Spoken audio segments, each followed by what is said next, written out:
hearts retreat, and that's when Napoleon met his Waterloo. What if I told you some of the biggest hits of 1959 were built on lies?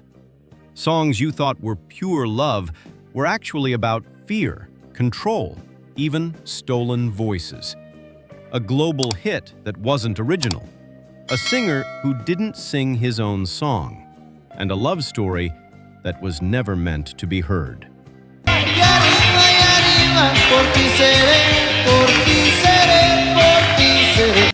These records played on radios, spun on vinyl, and defined a generation. But here's the twist. The stories behind them are nothing like what you remember.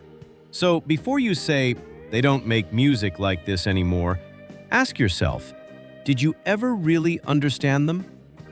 Let's rewind, back to 1959. War es auch eine schöne, schöne Zeit. Come with me, my love. Number 1, Sea of Love, Phil Phillips and the Twilights. Do you remember when we met?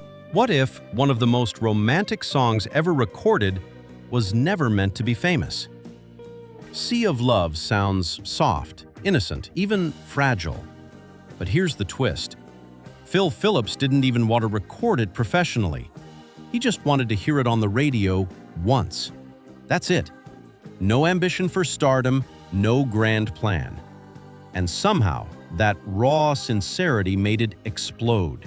How much I love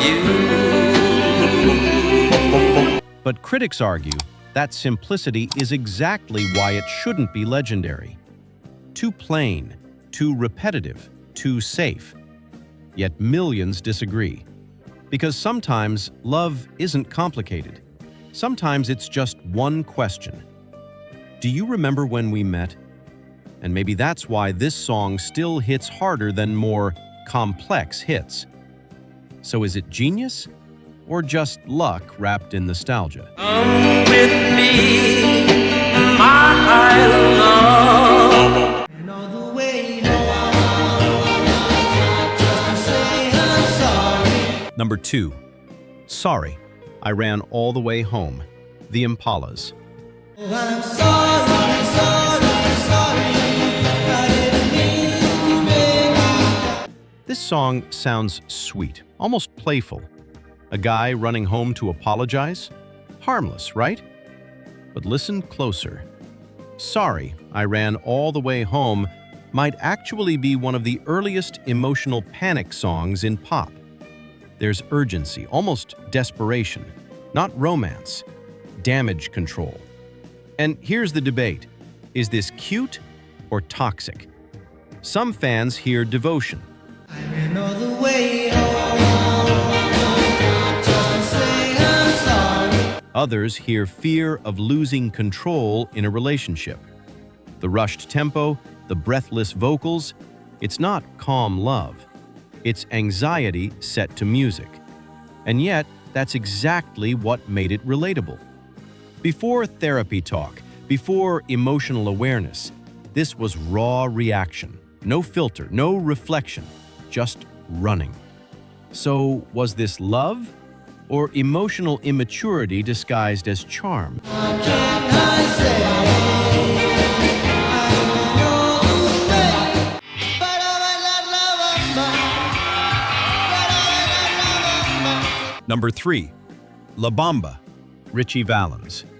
Una boca de gracia pa' mi patria, de arriba, de arriba. Everyone celebrates La Bamba as a breakthrough hit, but here's the uncomfortable truth. It wasn't original. It's a traditional Mexican folk song. So why did Ritchie Valens get global credit? Some call it cultural bridging. Others call it cultural borrowing. But what makes this story powerful isn't just the controversy, it's timing. Valens was only 17, a Mexican-American artist bringing heritage into mainstream rock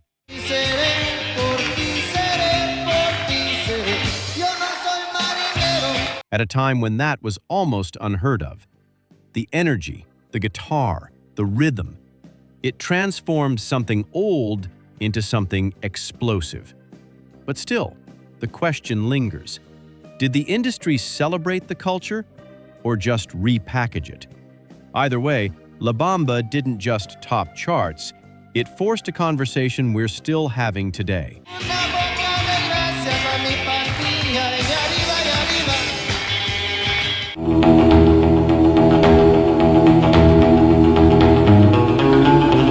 Number 4.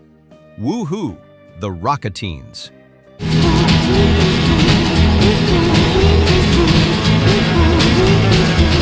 No lyrics, no message, just woohoo. And somehow, it worked. But here's the debate. Is this even a real song, or just noise that got lucky? Critics at the time dismissed it as meaningless filler. No storytelling, no emotional depth. Yet, decades later, it keeps coming back. Movies, commercials, viral clips.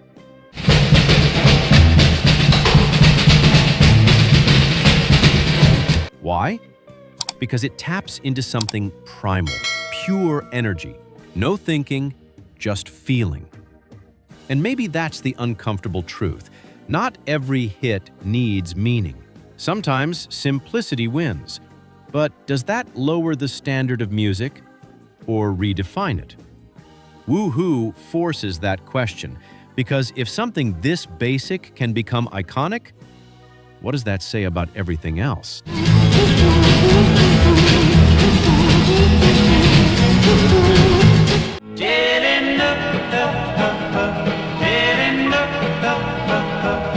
Number 5. Tell Him No, Travis and Bob. When he asks for a kiss, let him know. Tell Him No sounds like solid advice, clear boundaries, strong message. But here's the twist. It might not be as empowering as it seems. The song tells a woman to reject another man, but from whose perspective? Not hers. It's coming from someone else, possibly controlling the situation. So is this about independence or control disguised as guidance? It's alright to go to a party. In the late 50s, songs rarely questioned relationship dynamics. But today, listeners hear it differently. The tone isn't aggressive, but it's firm, almost possessive. And that changes everything. What once felt protective now raises eyebrows. It's a reminder that context evolves.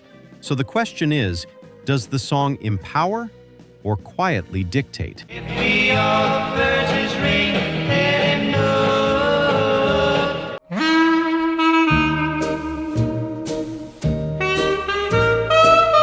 Number 6. Petite Fleur, Chris Barber's jazz band.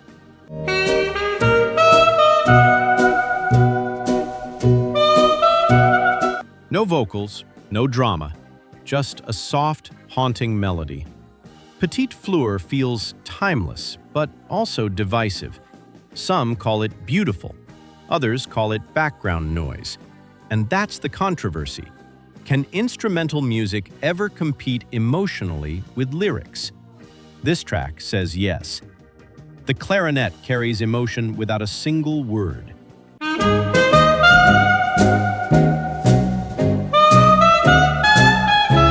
But here's the challenge. Modern listeners often skip it. Too slow, too subtle. In a world of instant hooks, Petite Fleur asks for patience. And maybe that's why it stands out. It doesn't demand attention, it earns it. So is it underrated brilliance or outdated elegance that no longer fits today's pace?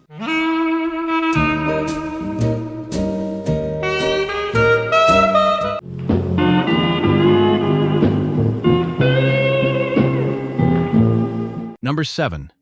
Sleepwalk, Santo and Johnny.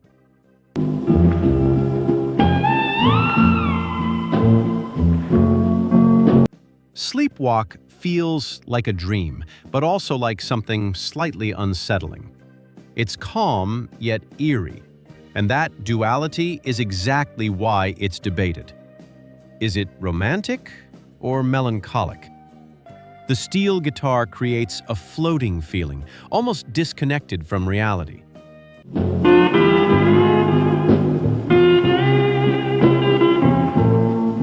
Some say it's one of the most emotional instrumentals ever recorded.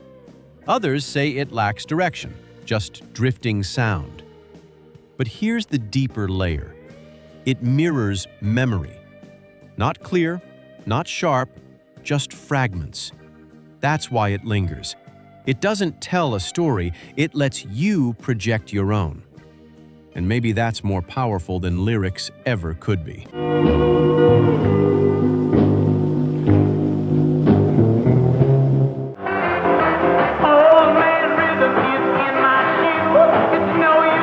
Number 8.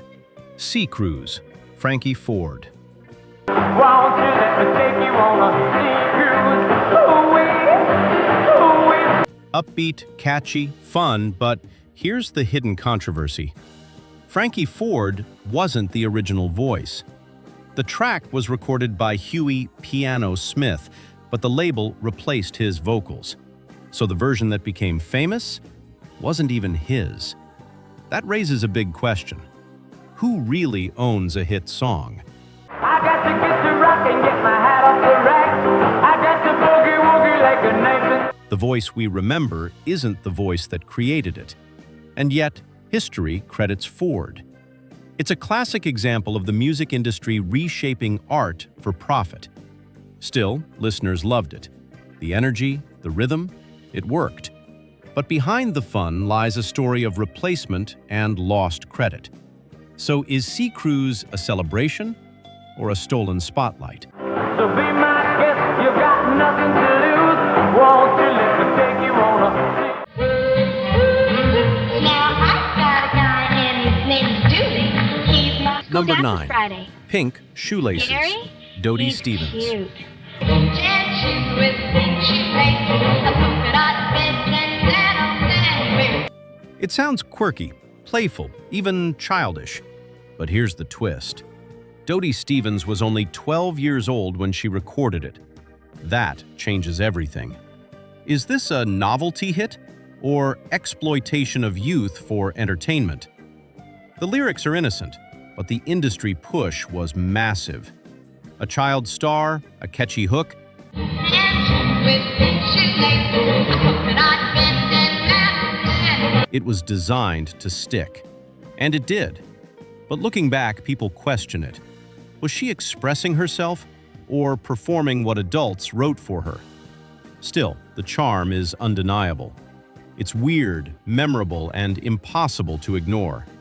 Which raises the question, does authenticity matter if the result is iconic? With pink shoelaces, a big cowboy with a purple hat band. Gestern liegt Number 10. Morgan, Ivo Robic. morgen, sind A soft European ballad breaking into American charts, it was unusual, almost unexpected. Morgan doesn't follow the typical rock or pop formula. It's slower, more atmospheric. And that's exactly why it divided audiences. Some found it beautiful, others found it boring. ist uns heut einerlei. But here's the deeper angle. It proved that language and style barriers weren't as strong as people thought. Even without fully understanding the lyrics, listeners felt something, and that's powerful. But in today's fast-paced music scene, would a song like this survive? Probably not. Which makes Morgan feel like a relic of a more patient era. Morgen, sind Era.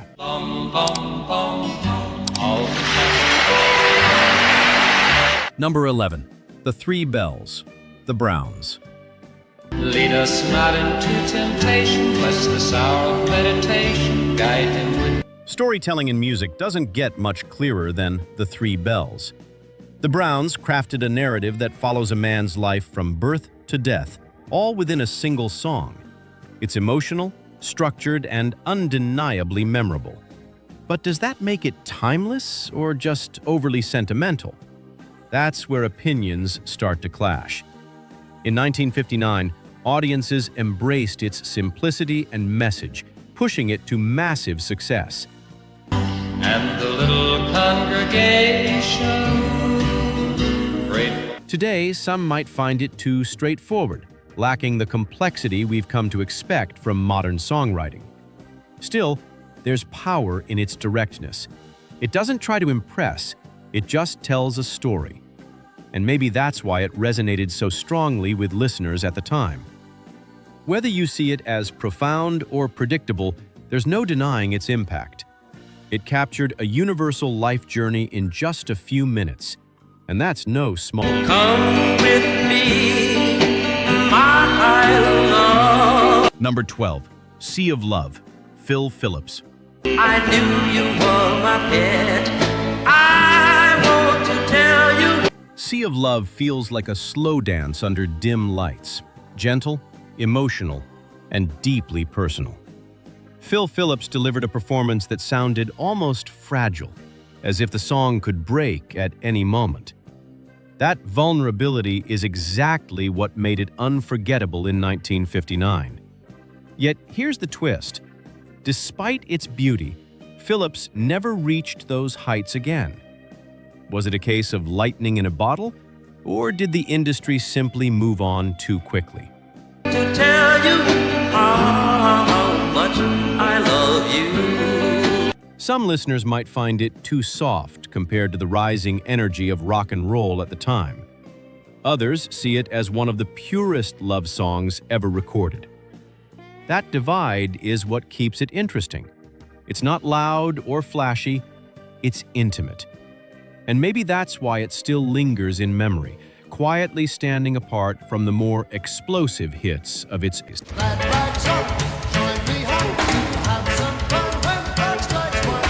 Number 13, Rock Around the Clock, Bill Haley and His Comets.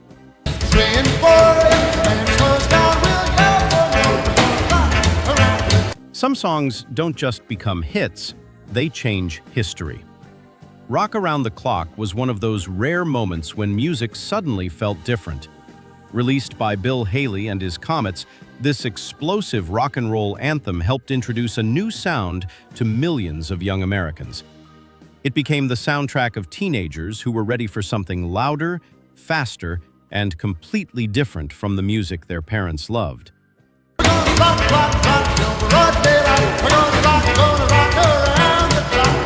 But here's where the debate begins. Can a song this legendary really be mentioned alongside one-hit wonders? Many fans argue that Bill Haley deserves a place in rock history, while others believe this song was so powerful that it represents the entire birth of rock and roll. Love it or question it, one thing is impossible to deny. 1955 would never have sounded the same without him.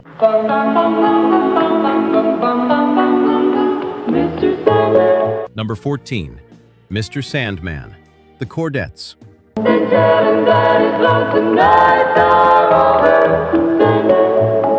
Few songs capture the innocent charm of the 1950s quite like Mr. Sandman.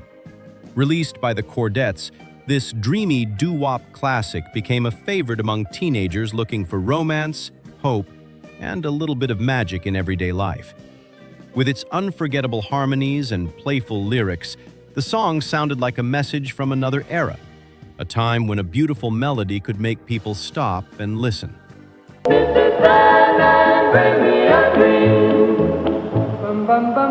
Many listeners who grew up during this period still remember hearing it on the radio or at school dances. But despite becoming one of the defining songs of the decade, the Chordettes never reached the same level of fame again. Was Mr. Sandman simply a lucky moment? Or was it one of the greatest forgotten gems of the 1950s?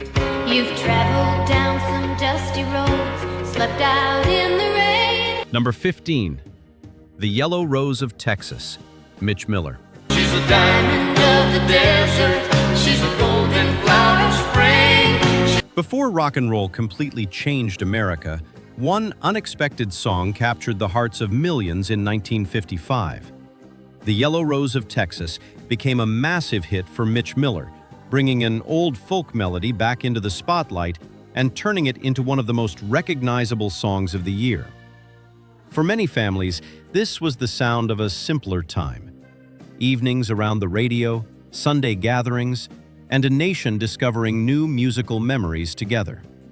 She knows I've done some hard times. You stumbled and you fell. But here's the surprising part. Decades later, many people remember the song, yet fewer remember the artist who helped make it famous. Mitch Miller's version proved that a song didn't need a wild guitar solo to become unforgettable. Sometimes, a simple melody could create memories that lasted a lifetime. So now the question isn't just which song was your favorite, it's whether you ever really knew what you were listening to. Because 1959 wasn't just about catchy melodies and simple love stories.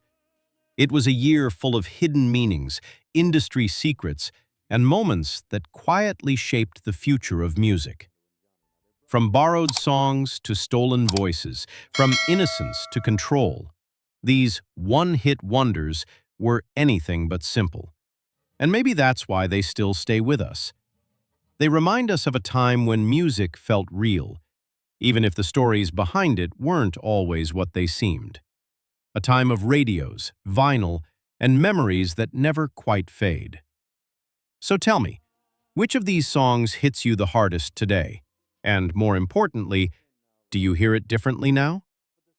If this took you back, don't forget to like, subscribe, and share your memories in the comments. Let's keep the past alive, one song at a time.